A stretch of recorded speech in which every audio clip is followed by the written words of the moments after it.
I've been a park ranger in the Appalachian Mountains for 15 years, and I thought I knew every sound these ancient forests could make.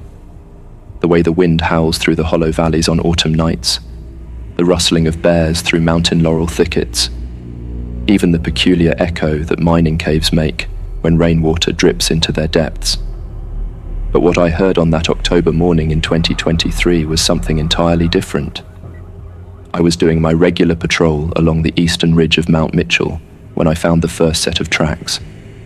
They were unlike anything I'd documented before, nearly 2 feet long, with distinctive claw marks that suggested something walking on its knuckles, like a gorilla but much larger. The depth of the impressions in the hard mountain soil suggested a creature weighing at least 800 pounds, but the stride length was all wrong. Whatever made these tracks could cover more ground in a single step than a full-grown black bear. The most unsettling aspect was the pattern. It moved with purpose, following the old hunting trails that the Cherokee had used centuries ago, trails that modern hikers had long forgotten. The local hunters had been reporting strange occurrences for months, but we'd dismissed their stories as typical backwoods exaggerations. Jim Whitaker, who'd been tracking game in these mountains for 4 decades, came to my station in August with a disturbing report. His entire deer stand had been torn apart, the steel supports twisted like paper clips. More concerning were the livestock disappearances from the McGee family farm. 6 cattle vanished in a single night, with only massive circular holes in the ground, suggesting where they'd gone. The holes appeared to be the entrances to tunnels, but they didn't match any known mining shafts on our records. Sarah McGee, the family matriarch who'd lived on that land for 70 years, spoke of old stories passed down through generations. Her grandmother, who'd learned them from the Cherokee before the forced relocations, told of creatures that lived in the deep places of the mountains, things that would emerge during times of great change to restore balance to the land. The way Sarah described them sent chills down my spine. Ancient beings that had watched the mountains rise, waiting in the depths for times when humans pushed too far into their domain.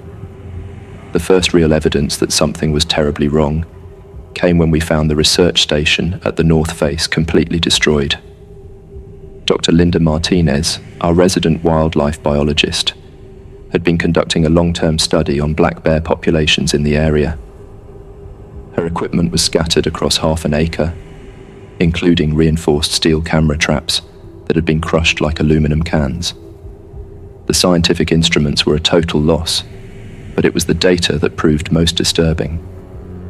The last images captured by the cameras showed something massive moving through the forest at night.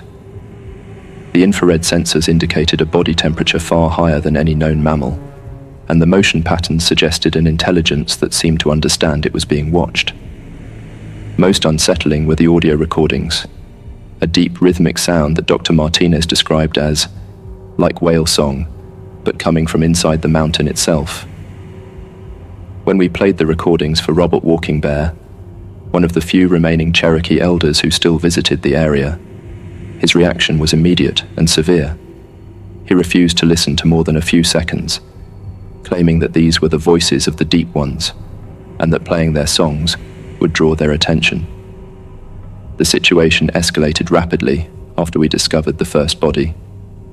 Mark Chen, an experienced spelunker who'd been mapping the old mining tunnels, was found half a mile inside what we thought was an abandoned shaft. His climbing equipment was shredded, and the walls around him bore strange markings that our archaeology team couldn't identify. They appeared to be some form of writing, but it predated any known Native American symbols in the region. The patterns seemed to shift when viewed from different angles, creating the unsettling impression of movement in your peripheral vision. Most disturbing was the state of Chen's personal camera. The last images showed him approaching what appeared to be a carved doorway deep in the mountain, covered in similar symbols that seemed to glow under his headlamp. The final photo, taken moments before whatever happened to him, showed a massive chamber that couldn't exist according to our geological surveys. The room appeared to be artificially constructed, with perfectly smooth walls that disappeared into darkness. But it was the scale that defied explanation. The The chamber walls extended beyond the range of his powerful lighting system, suggesting a cavern large enough to house a small town. As winter approached, the incidents began to follow a pattern that suggested intelligence rather than random animal behavior. The creatures, and we were now certain there was more than one, seemed to be systematically exploring the areas where mining operations had weakened the mountain's natural structure. They would emerge from new tunnel openings each night, always in locations where recent hydraulic fracturing had created microscopic fissures in the rock. Dr. Martinez's analysis of soil samples from these sites revealed trace elements that shouldn't exist in nature, along with organic compounds that exhibited impossible properties. Under the microscope, these substances appeared to be actively changing their molecular structure, as if adapting to our attempts to study them.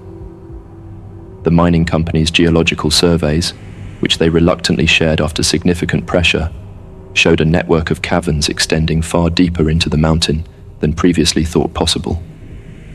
But the most troubling discovery was found in their core samples, layers of artificially worked stone and unknown metals, at depths dating back millions of years, suggesting that something intelligent had been carving out the mountain's interior long before humans walked the earth. The hunt began the moment we realized we were the ones being studied. Our attempts to retreat from the central chamber were met with a systematic response that demonstrated frightening intelligence. The creatures, or perhaps different aspects of the same vast entity, began herding us through the tunnel system, blocking certain passages while leaving others conspicuously open. Dr. Cooper's geological equipment detected massive movements through the solid rock around us, as if the very mountain was shifting to control our path. The temperature began to rise dramatically, and the air took on a thick, syrupy quality that made every breath feel like drowning. Our headlamps illuminated strange formations that seemed to grow and change when we weren't looking directly at them, creating an ever-shifting maze that defied mapping. Tom Blackhawk's translations of the subsonic frequencies became increasingly disturbing. The entity wasn't just trying to contain us, it was attempting to communicate something of urgent importance. Michael McGee's mining expertise revealed a terrifying pattern in our forced journey. Every tunnel we were permitted to enter led deeper into areas where recent mining operations had caused significant damage to the mountain's structure. We were being shown the consequences of human intervention, but on a scale that went far beyond simple environmental impact. The chambers we passed through revealed evidence of advanced geological engineering that predated human civilization by millions of years.